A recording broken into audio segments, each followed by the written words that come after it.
Good evening and welcome once again to Shaking It Up.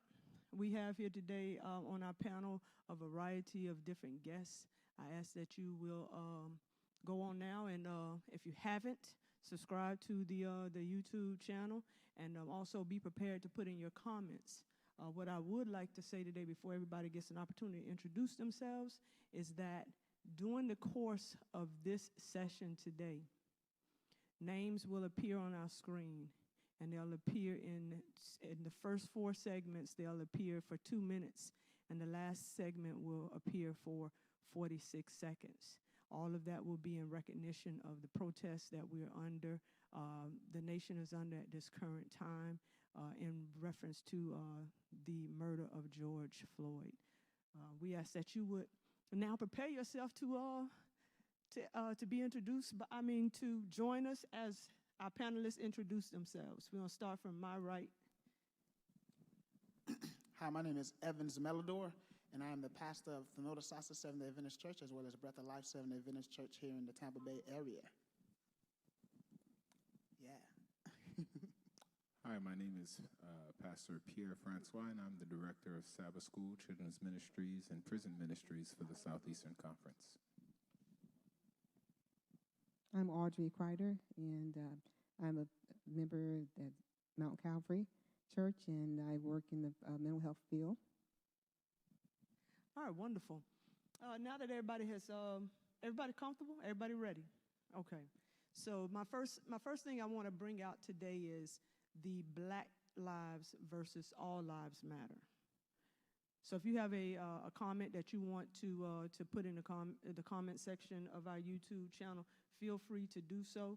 I know the last time, and I want to apologize again before we start, that whatever comments that you had on the last session, I apologize. I was unable to pull them up.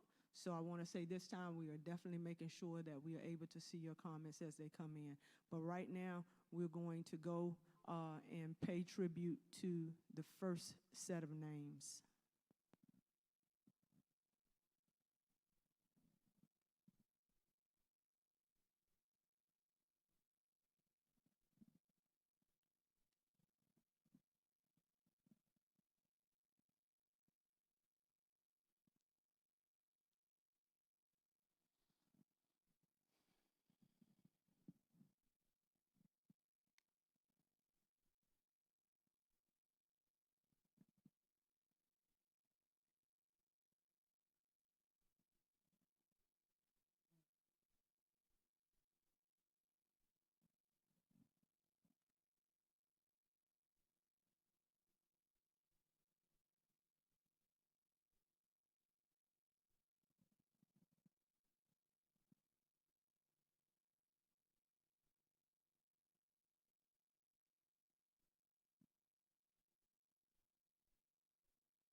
Welcome back. We're going to go on and jump in with the difference between Black Lives Matter and versus All Lives Matter. So if my panel can tell me what they think about that. Is there a difference between saying Black Lives Matter versus All Lives Matter?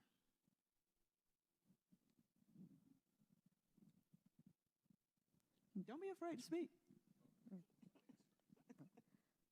Well, I think that when we hear that topic, Black Lives Matter, my view of it is that, first of all lives do matter because we all are God's children, no matter what color, creed, where you were born or where you're from.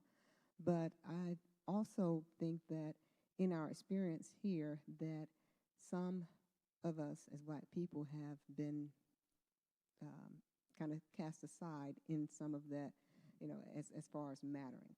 So my concept is that Black lives matter also. Okay. So all lives matter, but Black lives matter also.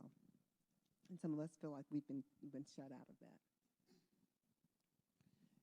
Yeah, I think the concept of, well, I mean, as a Christian or someone who believes in God, and you're just talking about me as Evans, I do see the sanctity of life for every single human being, and that there is a value that God has put on every life. And so the interesting thing is that I've learned as I've discovered and researched to see what others mean by Black Lives Matter. I've started to figure out what I understand and what it means to me. And the interesting thing is the slogan or the idea or the concept that Black Lives Matter is birthed from the concept that our lives do matter. And so it's birthed from the idea that while all lives matter, it is not being reflected. While it is an ideal, it is not being reflected currently in society. And so therefore, let us then project this injustice that is happening to a section of our lives. While we look at the all life spectrum, there's a section of this all life spectrum. The section is the Black lives that are not being valued as it appears on the same level. And so let's focus and hone in on project that disparity. And so the movement becomes, let's focus on that. And I understand it this way. If a specific tiger is being extinct or is about to be extinct, you're not going to promote the well-being of all tigers, although you know all tigers matter. But if it's one specific group of tigers, whether it's the white tiger, that seems to be under attack, that's the one you're going to project forward to the masses, not to say that the other tigers' lives don't matter, but this right now is what we need you to pay attention to, and let's address this issue. And so that's how I understand the Black Lives Matter. The phrase Black Lives Matter was coined in response to consistent police brutality or lackluster effort to bring justice to Black victims. And so the statement Black Lives Matter was in response to those events. And as was said on this panel, it was to convey the message that while we care for everyone else, don't forget Black lives also matter, or Black lives matter too. It's in response. As a matter of fact, the young lady who coined the term, she was speaking to the Black community saying, yo, we matter. And of course, it snowballed into a large movement. The phrase "all lives matter" is insulting because I like your illustration. The one I heard from a commentator online a commentator on the news was, if I'm at my loved one's funeral and your loved one passed years ago, and everyone's weeping, you don't come and ask the crowd, why aren't you weeping over my loved one too? Well, right now we're dealing with this hurt. This hurt is the clear and present issue. And when you say all lives matter, it's in an effort to minimize what we're voicing, minimize what we're dealing with. And so I don't like the phrase, not because the phrase is not true. I don't like the phrase because it's used to divert attention away from the main issue. The main issue was the mistreatment of black lives when it came to law enforcement. I think Ed Holder did a study showing that African American males are 7 times more likely to die at the hands of police in custody than their white counterparts. They're 10 times more likely to get a longer sentence. And all of these statistics showing that, giving us the indirect message that we are negligible. We have little value. We don't matter. So in the face of those improprieties or inequities, please don't say all lives matter. It's insulting. You know, in some way, what you're saying is true. It can be insulting to, blacks, that statement. But what I'm finding and hearing on the other end is that the statement that Black Lives Matter is insulting to other groups also, because it is now being perceived that that statement is actually a prejudice statement, that we're the only ones that matter. And it's like now putting more focus and attention. So I think we do need to, while we may feel insulted by the All Lives Matter, we do have to also consider others and make sure that we're careful in not projecting the Black Lives Matter as though it's exclusive to anyone else, and as though we are now becoming what we're fighting against as far as prejudice and seclusion in that way. But I completely see where you're coming from with that statement. And that's why I started with the historical, where the phrase actually came from and what the intention was. Yeah, to minimize the other part. Yeah. And let me just add this one more thing. The phrase took root during the 2008 election season. That's when the Black Lives Matter movement started. Yeah. When the movement started, it was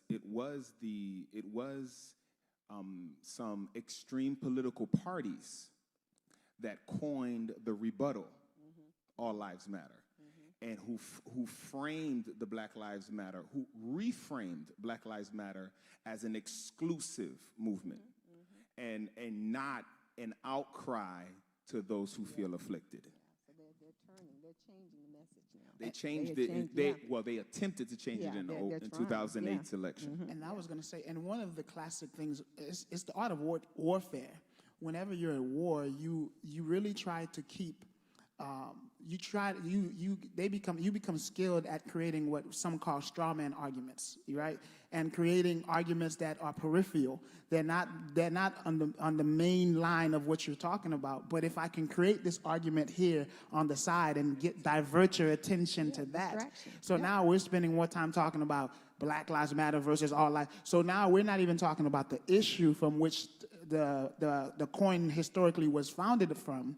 I mean, the term was historically coined from. It's now we're dealing with, well, you shouldn't say it, I shouldn't say it. So now it's about the way we're saying it. It's semantics versus that was never the issue. The issue is if we all agree all lives matter, and if you agree that Black Lives Matter, then your goal should become to understand what was the origin of the movement. And I found that a lot of people who have a problem with the Black Lives Matter, they don't take the time to find the historical birth of it, right? To find out where did this come from. And one thing that always challenges me is when I'm trying to learn you, I need to learn what you think about the thing. I need to, like if you use a phrase or you introduce a phrase to a conversation, I may have an understanding of that phrase, but I cannot then respond to the phrase how I see it before I understand how you see it. And if you were really going to try to understand what the first phrase was, which was Black Lives Matter, if you're going to really understand that, you have to take time to figure out what did you mean, since you introduced this whole thing, what did you mean by it? Because if I attack it based on what I think, then it really becomes me interposing or projecting my own ideas of what you're saying. And it's a breakdown in communication if you're not willing to listen to what I meant by what I introduced. Okay, so then that goes with what we're hearing here from online. Burn Bernadette L. says, when people say all lives matter, it is to shut black people up and draw the attention away from the actual, subject. And then Johnny R. says that was true. And why is there a greater percentage of why is it that there is a greater percentage of blacks who have a negative interaction with the police? So that's a question that we're going to address later on, Johnny. So stand by on that. But what I do want to say is, so what I hear everyone on the panel saying is that they are offended when we hear people say all lives matter versus Black Lives Matter, and that we should also be conscious of the fact that there are other people who are looking at that and saying, well, Black Lives Matter can also be a prejudice statement and just encompassing just black people. But then my question to that would be, we've been suppressed for so long, us talking about our lives now is something that we probably should have done a long time ago. And so why is that a problem now when we have lived 365 days in a all world of people where we're living under that rule and that thumb since the day we came here? Yeah. So at this point in time, to me, it is time for us to voice what our concerns are, because if we don't voice our concerns, then change is not going to come. Yeah. It's not going to come. Just wanted to make one more point. When I referred to the 2008 election, one of the things that political strategists are very skilled at is creating a coded language. Mm-hmm. And so superficially, you think I'm saying all lives matter. Mm-hmm. Mm-hmm. But my base knows exactly what I'm saying. Yeah. Mm-hmm. And, of course, you've heard this called dog whistle, et cetera. And so for example, when the crowds got large and there's a couple groups here and there were looting, the entire crowd was called thugs. Right.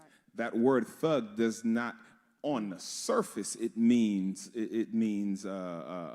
some kind of criminal, deviant person, but from a political strategic standpoint, the base knows exactly who you're calling thug, and they've already identified the correlation. So there's a message going out there. While we talk, like you said, while we're talking about the straw man, we're talking about the semantics of the wording, and we're caught up trying to phrase it to your liking. We'll never phrase it to the other group's liking. It was coded language on purpose, so that we'll always talk about the semantics, but my base knows what I'm talking about. And you always have this conflict going on. We're going to pause again for our second set of names.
All right, welcome back again. We're going to have Pastor Melodor give a response, and then we're going to move on. I just wanted to highlight, going back to the question, I think it's important to not fall into what Pierre was mentioning with the political strategists and the coded language that they have. For you to be able to think and just go back to the issue. When people are trying to divert you away from the issue, go back to the issue. And the idea that the idea that highlighting one thing versus the other now means that you're saying the other ones don't matter is very inconsistent to what we do in general. And I just wanted to point a few examples. When we do breast cancer awareness, right? When we do that awareness, it's because of the prevalence of it, and we're trying to bring attention to it. And people with other cancers, we're not saying the other cancers don't matter. All cancer. All cancer. So imagine if someone's saying breast cancer, we're fighting, we do the pink in the month of October. We're doing all of this and because we're trying to bring awareness to it. And then all of a sudden somebody with pancreatic cancer says, no, all cancers matter. Everybody would look at them and say, what are you talking about? And we do this in just one. When it comes to pets, when we're trying to fight for animal rights, when we're trying to fight for anything, you highlight it and no one says anything. But the moment you start to highlight racial issues, especially with the history of Black America, of America, when it comes to racism, it becomes an issue. That should cue you in to what is really happening, because it doesn't happen in other spheres. So, I know I just said we were going to move on to another subject, but I really can't let this one go just yet. So let me ask this question. So do you think that we are spending too much time talking about the color of our skin and our race rather than just talking about, being inclusive about and letting people be unique in their ways? Because some people believe that, okay, well, we should talk about the uniqueness of people, but we shouldn't specify when it comes to color. Like we shouldn't separate the two. It should be just one big mixing bowl. And I have some figures here. Before we go, I want to tell you that I was on the Pew Research Center, and they did a study back in 2016, and this is what they concluded: 40% of whites believe that the country will eventually make the changes needed for blacks, whereas 38% say enough changes have already been made. 88% of blacks believe the country needs to continue making changes to have equal rights. 46% of whites say things are good, whereas 45% say things are bad. Blacks, 61% say things are bad, and 34% say things are good.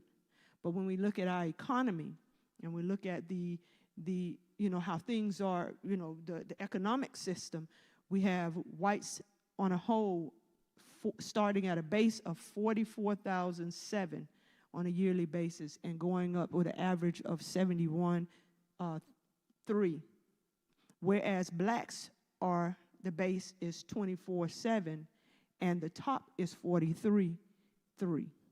That's a huge disparity and gap that stands between there. So when we talk about is it possible to just say, in general, and just hold that together as one and say that things are, it's going to be okay? Well, if we do that, we're doing exactly what, he said before, by minimizing, by saying all lives matter. I think we do have to have a distinction so that we can bring attention to what's happening. And so identifying specifically that Black Lives Matters is very important. And I will say this, that whenever we start speaking and speaking up and having a voice as blacks, we have to really recognize, when I made that statement earlier, is that our message is intentionally distorted and changed, okay?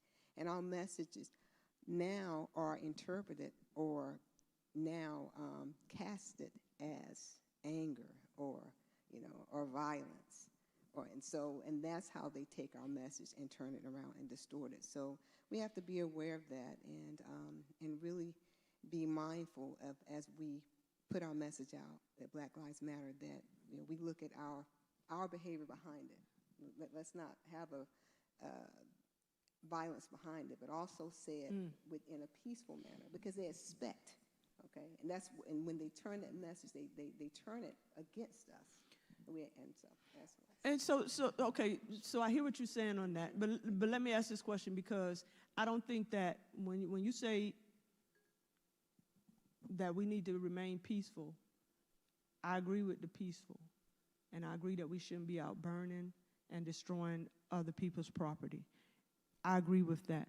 But let me ask you this question. Do we think that we have people that have infiltrated yeah. and are walking around, with Black Lives Matter on their chest, but are against the cause? I wasn't and really are actually to that. setting fires and throwing bricks and hitting people?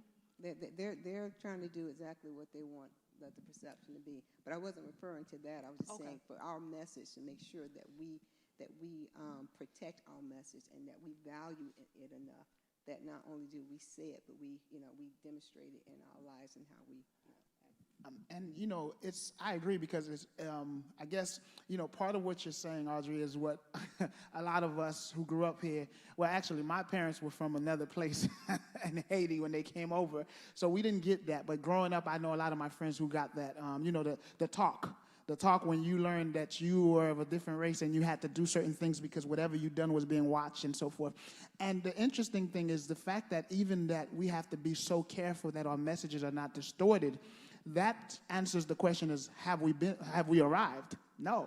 Because the day when we can say that we're arrived is the day when I can literally be me as an individual, and what I do is I'm being judged by what I did, and this had nothing to do with the sentence I received. It had nothing to do with how I was policed. That's when we know when we arrive. When I say this weird statement, it's gonna be weird. I know. Y'all stay with me. I want to be able to commit a crime and be treated like I was white. Does that make sense? I want to be able to commit. So because the thing is, that's really what you're fighting. The freedom is for me to be judged based on what I did and not the color of my skin. I got you. You get what I'm saying? So, and I'm not saying I want to commit crimes. That's not, but I'm saying that if someone did, because you can see in different interactions, when someone of another hue commits the same crime or a less grievous crime, they're treated differently. Right. And so we're not here. And the answer to me is not we don't see color. That's to me, you can't say we don't see color where let's not highlight God gave us this. So we need to learn how to appreciate the color. We can't say we don't see it. All right, James M. says, in a diverse world we're living in, there's much ignorance and obscurity to the plight of Black Americans. He also says that many cultures have received privileges because of the struggle of Black Americans to fight their oppression in the U.S. And then Michael Joseph says, education about Black history is important. Without understanding that, you cannot have a progressive plan. Where our next comment comes from London B, who says, Black lives were not mattered for 401 years ago and still are not mattered today. We cannot deter by those who are saying all lives matter. That is being done because Black people are woke. So we're going to look at the Bubba Wallace. I don't know how many of you all are aware of the Bubba Wallace. He's the only Black NASCAR driver, and he experienced this week where he was in his garage, where he saw a noose hanging in his garage. He was outraged. Some of the other people were outraged. An investigation was done, and it was found that the noose had been there for some time. That this was nothing that was maliciously done in that intent. However, exactly, that's my point. He was assigned this garage. Now my thing is, and I've said it. To me, his NASCAR garage. So my thing is that when they assigned that to him, did they know that was in there? And I have to ask that question, did they know that was in there? And if they knew that was in there, why wasn't it taken down prior to him going in? So to my panel, if you had gone into your Your garage. Say you Bubba Wallace. You go in, you see this. What are your thoughts? What are your feelings? Well, what's interesting with that news story was, of course, the noose had been there a while. So here's the question, and it really speaks to the central issue behind everything that we're talking about today. There are communities that belittle and dehumanize other ethnicities with comfort. It's the norm. And so maybe one person had the crazy idea of taking this rope that is basically, it's a lift gate pull, and taking this rope and tying it into a noose. And maybe they had the crazy idea of doing it. But imagine the kind of norm that made this person feel comfortable enough, not just to tie the noose, but leave it there a week, a month. The most recent picture showed the noose had been there since last August. So all of this time, that noose had been hanging there, drivers coming in and out, mechanics coming in and out, and of course, Bubba Wallace is the only African-American driver. So it didn't bother anybody until Bubba Wallace's team showed up to the newly assigned garage and said, hey, that's not right. And then the uproar started. But had it not been Bubba Wallace's team and another team had been assigned as the rotation has been going, there would have been no outcry. This is what I was talking about with the whole All Lives Matter statement. It is a very privileged position to dismiss something that doesn't bother me. I'm not black. It doesn't affect me. It doesn't affect my history. It doesn't affect my identity. It means nothing to my people. But we know it means something to yours. But since it doesn't mean anything to me, it's not important. And that was my takeaway. Of course, the FBI thought the noose had just been created when they found out it was a device created a while ago. It brings now to the discussion a whole new table. How welcome am I? Am I tolerated or am I welcome? You know, are the smiles genuine? Or are they fabricated? Do you really like me, or do you feel compelled because the cameras are watching? Okay. Before we go to our next set of names, hold on just a minute. Before we go, I want to acknowledge. I like what you said, but I do need to acknowledge that we have someone on here, Kumo. Kumo says, "I wish I was on the panel." He says, "Because I'm angry. Is it wrong for me to be angry concerning the injustices that we as a people have experienced?" Then we have another comment. Well, Johnny R. tells Kumo, no, it's not wrong for you to be angry. What is wrong is unfocused, misdirected, and destructive anger. And I think that's a good answer. So we're going to go to the names, and then we're going to come back to you in just a moment.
All right, welcome back.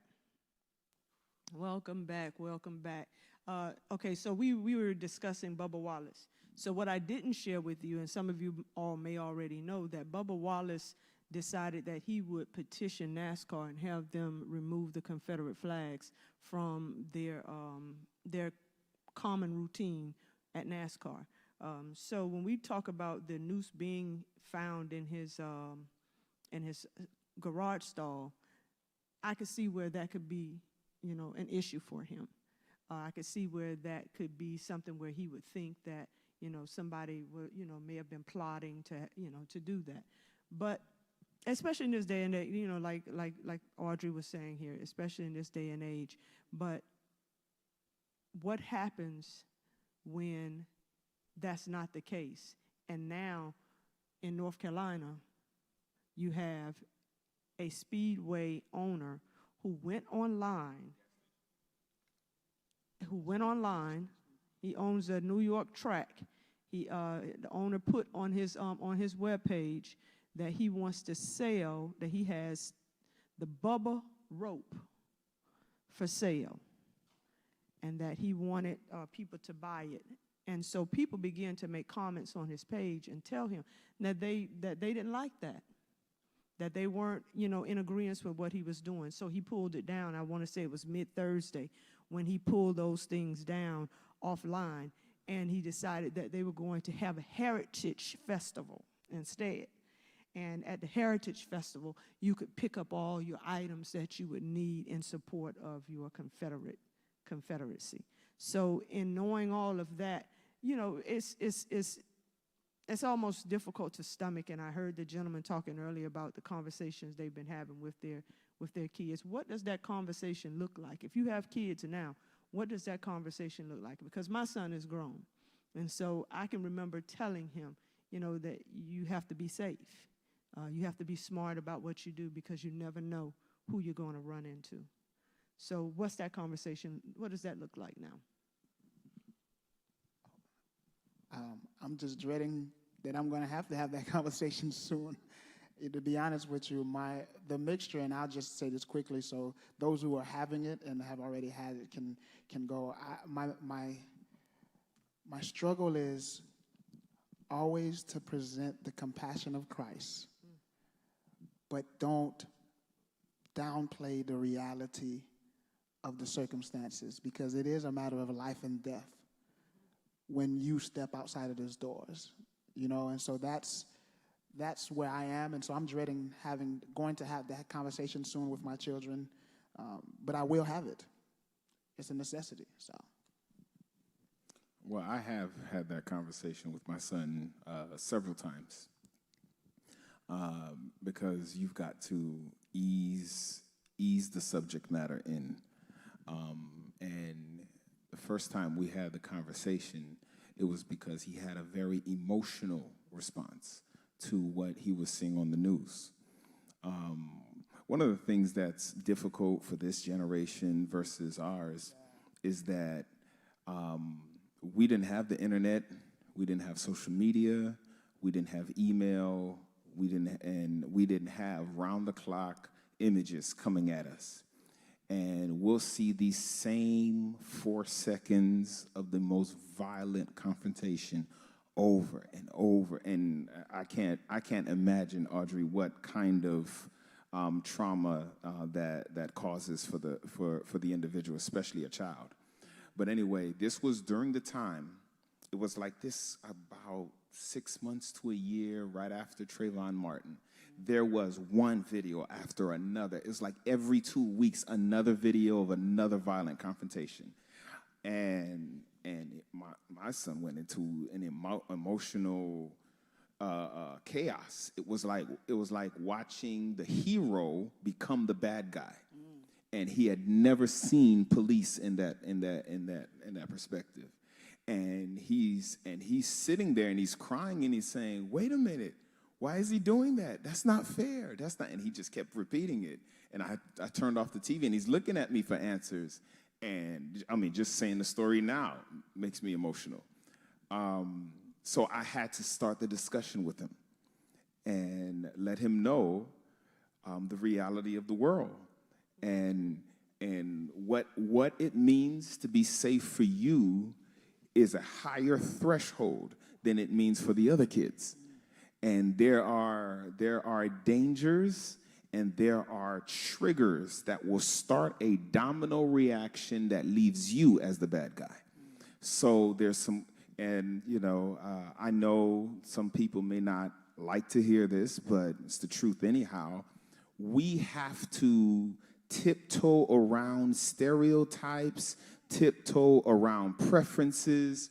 We have to shift our language a little bit. We've got to present our aggression differently. All of those things, if you want to survive. There's a police chief in Jackson, Mississippi. I remember I was at an AY there, and they had a panel discussion like this, and I asked the question. Because I don't know if you remember when the videos came out where all these young adults were challenging the police with their constitutional rights. I don't have to tell you who I am, and I don't have to give you my ID and all of that stuff. And I asked the police chief what he thought about that. He said, let me tell you something. Right or wrong, you need to survive. He says, whether the cop is right or wrong, please get home alive. He says, because in that instant, if something happens to you, only one person is writing the report. And you're hoping that there's some piece of evidence that will emerge that will vindicate your name. As wrong as it was for George Floyd to die the way he did, it did not change the domino effect, because all of his criminal history came up a few days later, and they tried to villainize the victim in order to take away the sympathy people felt. So I had to explain to my son, your friends might love you and they don't see color. Black, white, Latino, Asian, they don't see color. But their parents might. So I want you to be very aware of the demeanor of the parents towards you, the older siblings, the older family members. Because if you don't feel welcome, please don't return. And it's funny you should say that, because last week we were on Zoom with the young people, and we were discussing this very thing about their friends. And they were saying, well, my friends have not voiced anything concerning, Black Lives Matter. And so, I'm not going to talk to them anymore, because I feel like they're not in support of who I am as a Black person. And I explained to them, I said, well, you may want to, think about that. You may want to think about that long and hard. One, because those kids stay at home with their parents. Their parents may not feel the way that their child feels. The very same thing, told them just last week. They may not feel the same way their child feels, and that child has to live in that home. And so there's standards that are set in that home, and how they may feel personally, they can't voice those opinions until they have actually left their parents' house. So, don't base whether or not your friend is in your corner because they have not gone on social media and has not, voiced that, hey, it's Black Lives Matter over all lives matter. Because that they may be in your corner, but they have to be silent at this time, because that's the only way they're going to make it from one day to the next in their own home. Because I'm certain there's a penalty to be paid, even in your home, if you go against your parents. And I'm certain that they don't want to have that experience. Oh, really? Oh, okay. Well, one thing I would say for parents also is that educating our children, on our history, because they're not getting that in schools. Right. So it's very important to help them understand the history, where we came from, and get a perspective on our lives and why things are the way they are today. Also, what you said is very important about, it's like you don't want to birth fear in your child. You don't want to birth a sense, a low self-esteem, but you also want them to be aware of the reality of this world that they're living in. And I remember, again, with my son, that was, as a parent, I had to help him understand that while you may be out in the world and you're hanging with your friends, things aren't, you may not always be treated equally. You may not always be held to the same standard. And you have to be extra careful and extra aware of what you do and what you say wherever you go.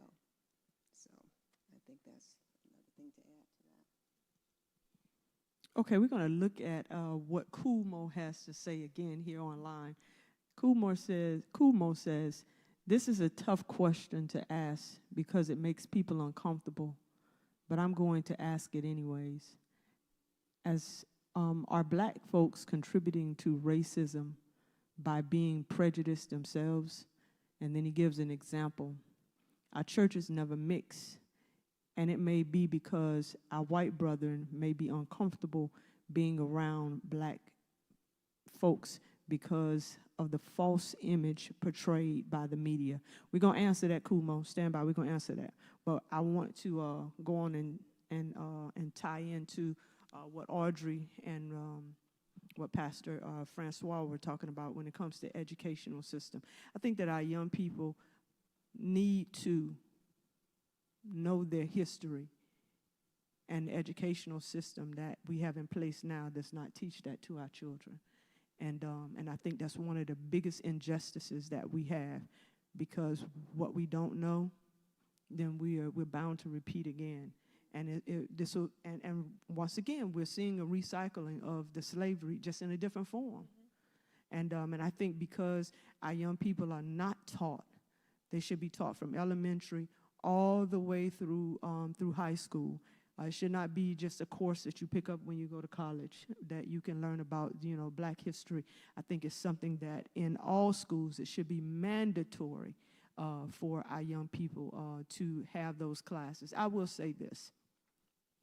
There's a lady that I know that was covering a class here in Hillsborough County Schools, and she crossed a lesson that was being taught where it said that the black slaves had nice clothing and that they were dressed nice, and she refused to teach the lesson.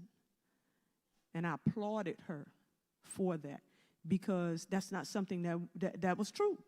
We know they were in raggedy clothes.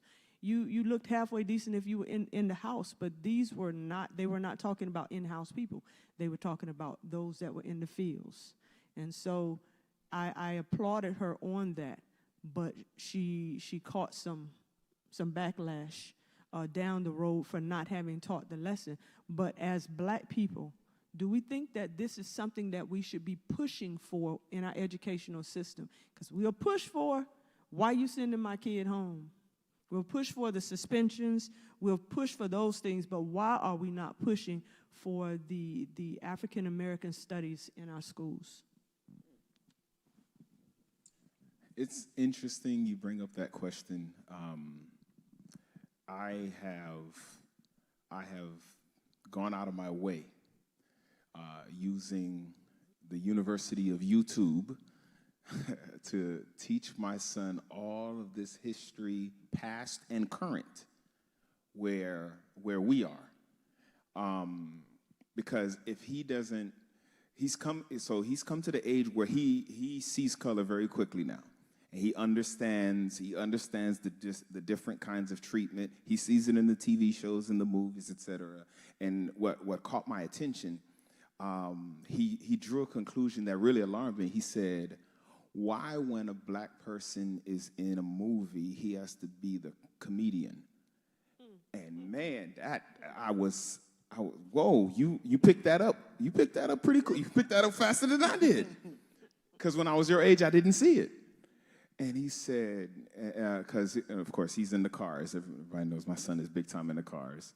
So he has never really seen himself in the industry. He didn't see it in NASCAR except for Bubba Wallace. He doesn't see it among the engineers that appear on all these promotional videos. This is the new Nissan GTR. This is the new Dodge Challenger. This is the new, etc. He says, where am I? I'm like, well, wait a minute. I had to show him who Ralph Gilles was. I had to show him who all of these prominent, larger-than-life figures who are in the background facilitating all this stuff to happen, who these people are. If we don't show them who we are and what we're capable of, it impacts their own self-perception. It impacts their own plans for the future. I had to beat the words "I can't" out of him. Those words, if you say those words, you're grounded. If you think those words, you're grounded. You follow me? You can never adopt "this is for you, not for me.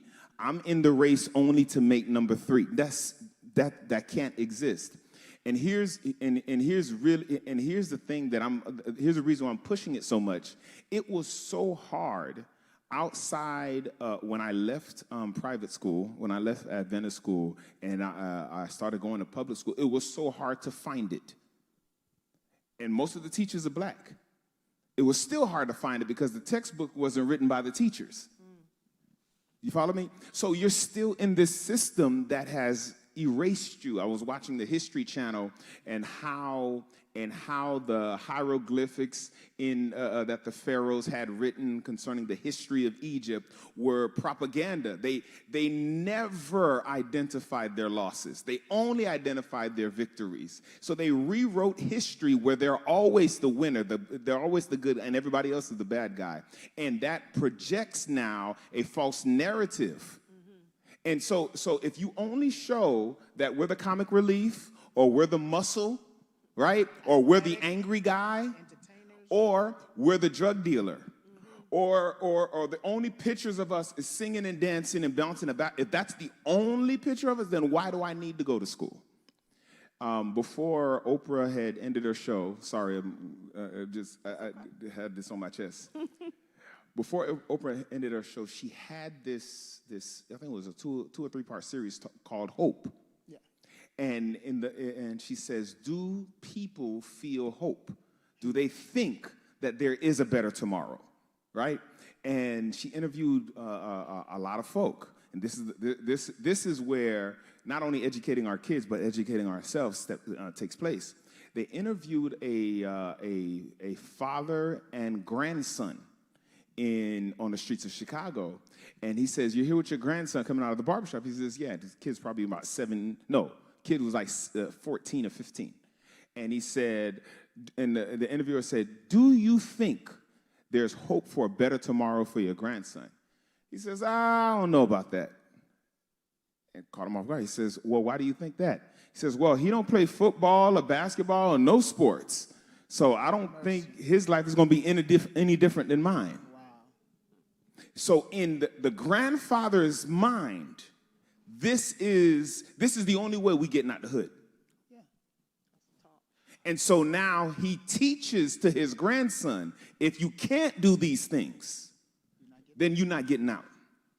And just to piggyback off that, I used to counsel a lot of young juveniles and that were in the system. And most of the time when we talked about their future goals and we talked about what do you aspire to be, one of the main things was it was always in the entertainment realm. It was always a football player, basketball player. It was always or a rapper. And these became the only 3 categories in which they found themselves actually being able to obtain and actually finding success in. And so I agree with you. When you are fed the narrative that this is your ceiling and this is what you just see as a representation of yourself, it becomes very difficult for you to overcome. And if you're going to overcome anything, you have to see yourself there before you actually get there.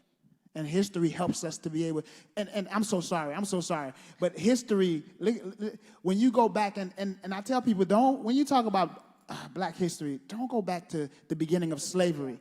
Come on. We didn't start in slavery. That's not where we started. If you start there, then you're only going to, like he said, the victors write history. Right. So guess where? If you go back to slavery, you're only going to hear what they've regurgitated and passed down, and now you're just swallowing up some kind of mess. And what you're going to see about yourself is not something you're going to like. And so go back to before then. Go back to Africa. Go back, because listen, pyramids, I mean, the wonders of the world. Go back to the intelligence of our people. Go back to, we're not our history did not start in slavery, and we shouldn't be bound by that for education. I wish I could say more, but.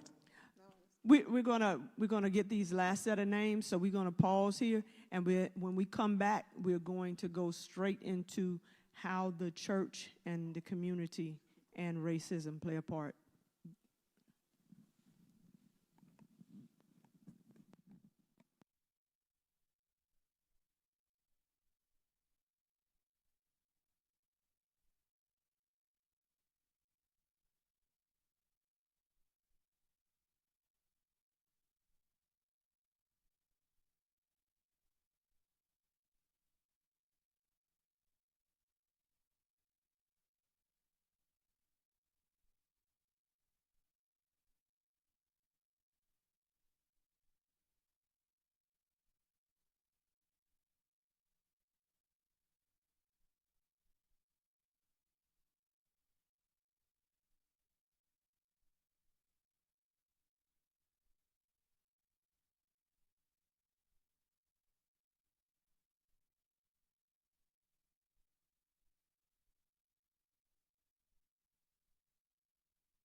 All right, welcome back again. We are going to move quickly now into our last 15 minutes of our programming for today, and we're going to look at how the church and the community and how that is affected also by racism. So, who wants to tackle that? Who wants to tackle that first? Doesn't matter. Come on. No, listen, you're the guy, because I don't. Come on, Pastor Francois. So, Set us off. the church, and we don't have time to go into all the history, and I don't want to minimize the impact of the history on why things are the way they are today. But what we need to understand is that the separation of the church is because we could not overcome the norm, and the norm would not allow us to come together. And even when we did come together, the majority group was not going to welcome you at the table for decision making, share responsibility, and share resources. That's the long and short of it. We're together, but not equal. We're together, but we're not equal. So you're free to sit in the pews. You're free to run your own churches, but you're not free to share resources or responsibility or help make decisions. And so as a result, we separated in order for us to feel some sort of equity as we exist in the church. Now, Adventism is not alone in this journey. There were churches that were splitting way before then. For example, the Methodist Church split twice as a result, and I could go into various other churches. Where we are today, there is an outcry, and this is not the first outcry. I think since I was a kid, the outcry was for us to come together.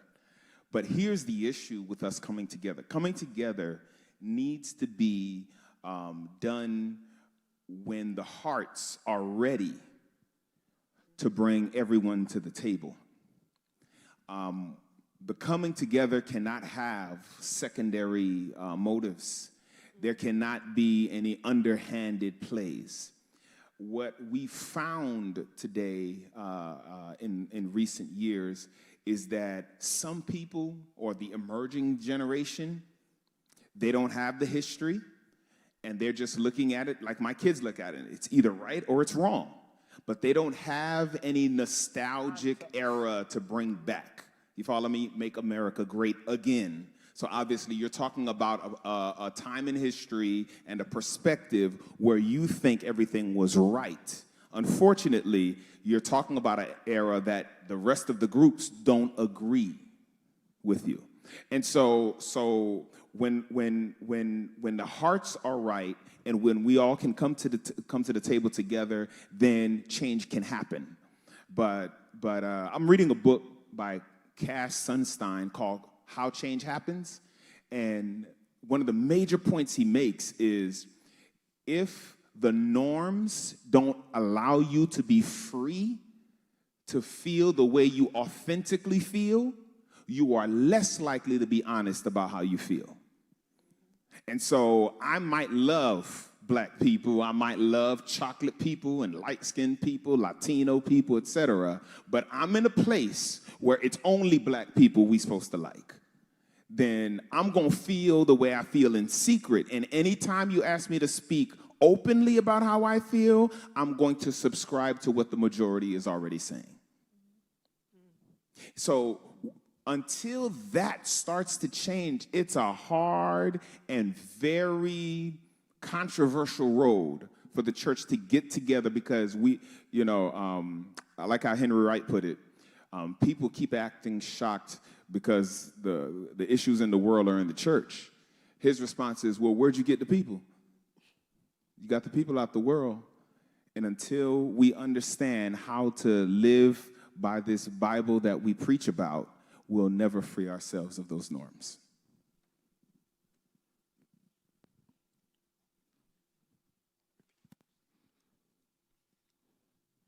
Okay, so we have here, London B says, too often teachers, and I'm going back, teachers don't know enough about the history of African American civilization to teach their students adequately.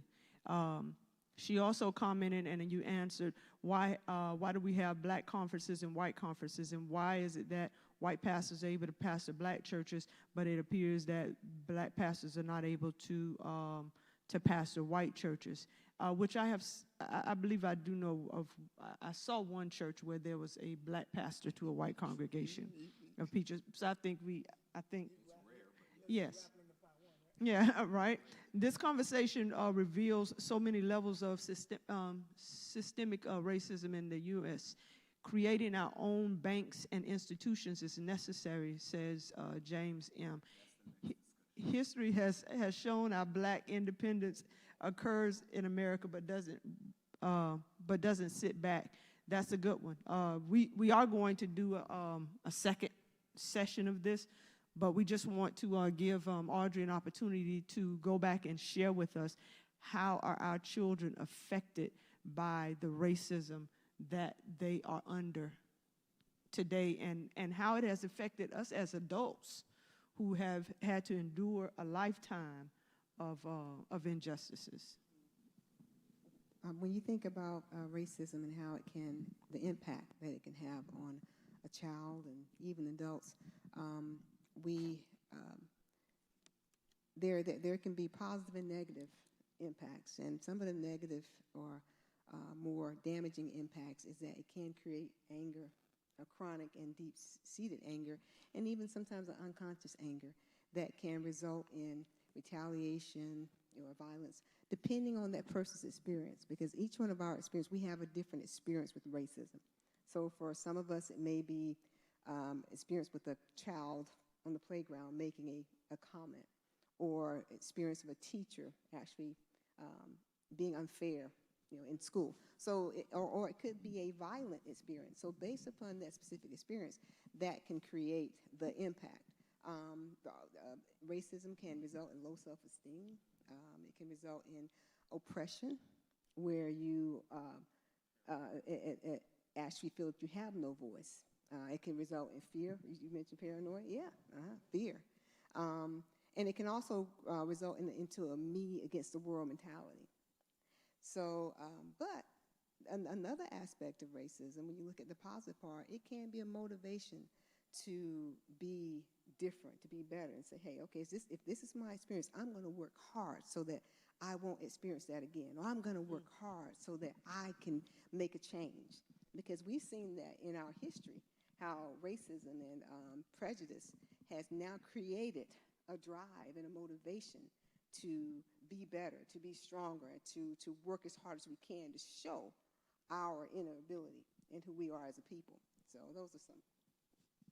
I just want to mention that during my time at one of our Seventh-day Adventist universities, I experienced firsthand what racism was all about. My father had already briefed me in life and said, hey, I'm going to take you different places. You're going to have an opportunity to see things in a different light.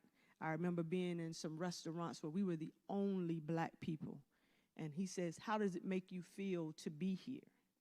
He wanted us to answer that. How does it make you feel to be, here? And he says, look around. He said, what do you see? And I said, I see people. And he was like, no, what do you see? And I said, well, okay, I see white people.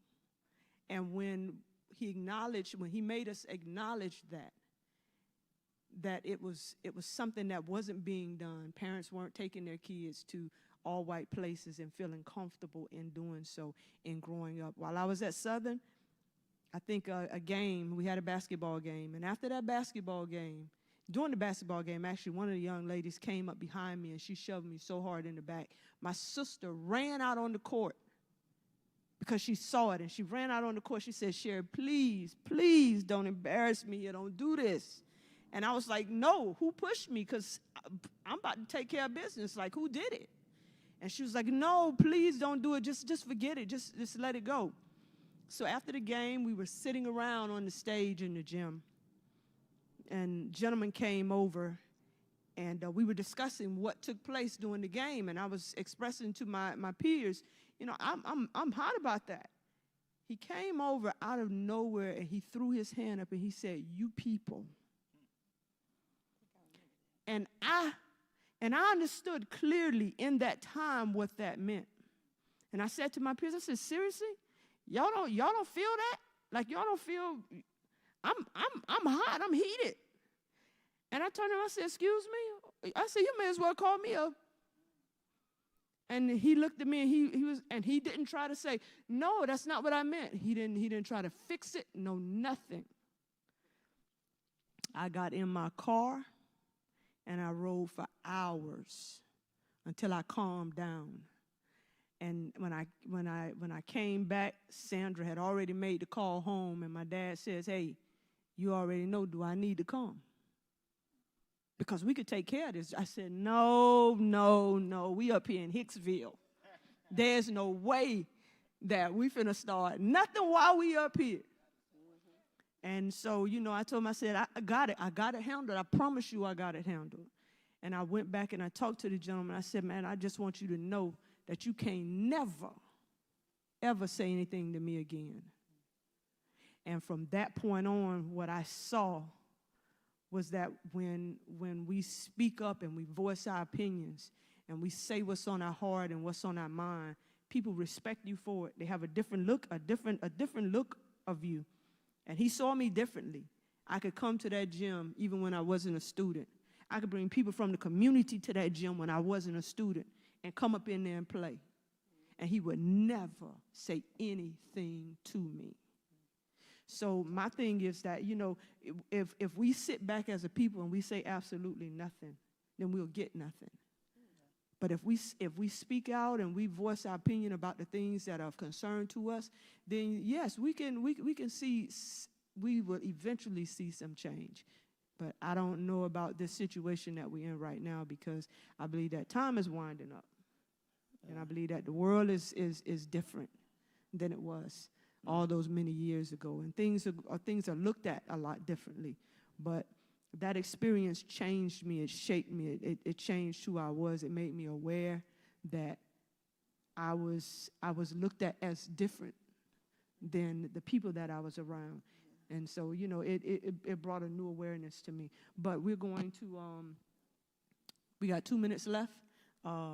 We got 15 seconds left to Pastor Francois to wrap us up. Anybody else want to say anything before that time? Yeah, I just wanted to say, I think right now in our country and just in general, the church, we're at a place where we can make, where history will record what we're doing, whether we fall on the right side of this or the wrong side of this. And I think if you're grappling with these questions, it is a good place to be, but seeking God and knowing that God was about lifting oppression wherever it was, and I encourage everyone to make decisions, to be involved in the conversations, but approach them from how would Christ want you to move forward with this thing. And I do want to share with you that for me, I think if there is going to be a change, it's going to happen in between the moments. See, right now, where everybody's angry and upset and heated because of the George Floyd and everything else, and rightfully so, it's not when the height of the sensitivity is where everybody's looking at it. It's when that starts to wane down and other people start to disperse. The question is, will we still have the same commitment to the fight?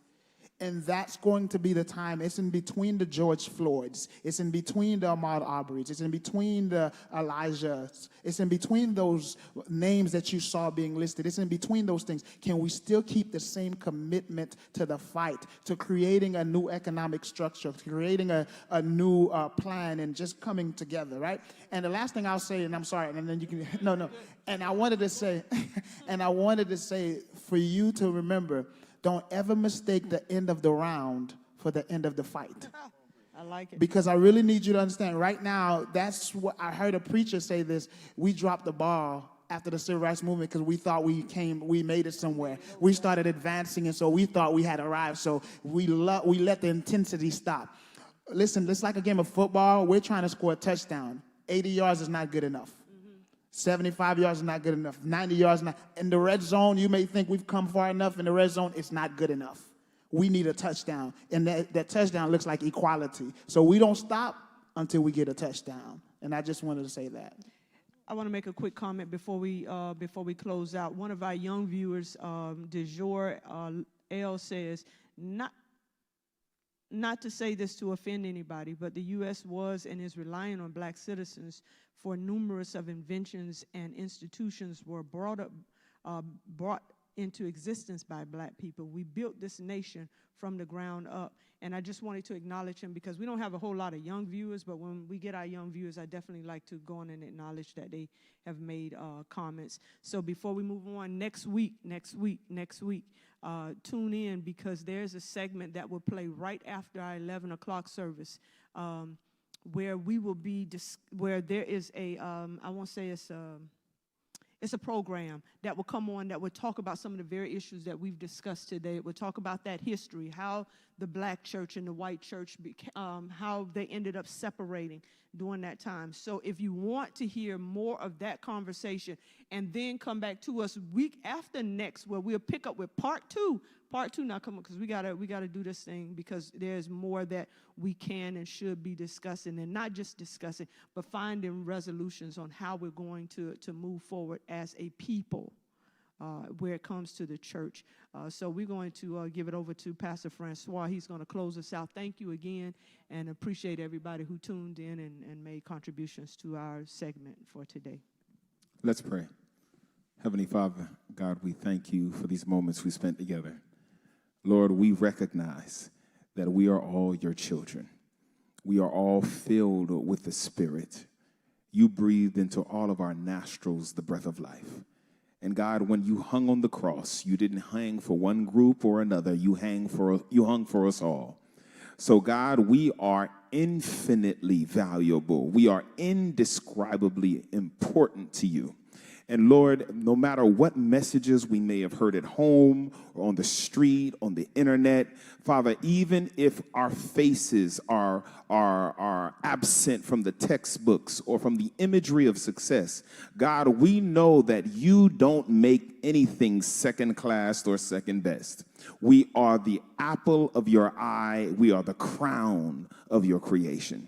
So, God, we speak life to every listener today. We speak life to every young person, every young adult. Father, we speak life to every single parent, every home, every family, every grandparent that's raising a child. God, in the name of Jesus, remind us where we came from and remind us where we're going, so that while we walk this journey, we walk it as leaders, as winners. We walk it with pride and confidence, and we walk it with an expectation that we will arrive at our destination. Lord, you know the thoughts that you have for us, thoughts of good and not of evil, to give us hope and a future. So God, keep us encouraged until the day you come again. In Jesus' name, amen.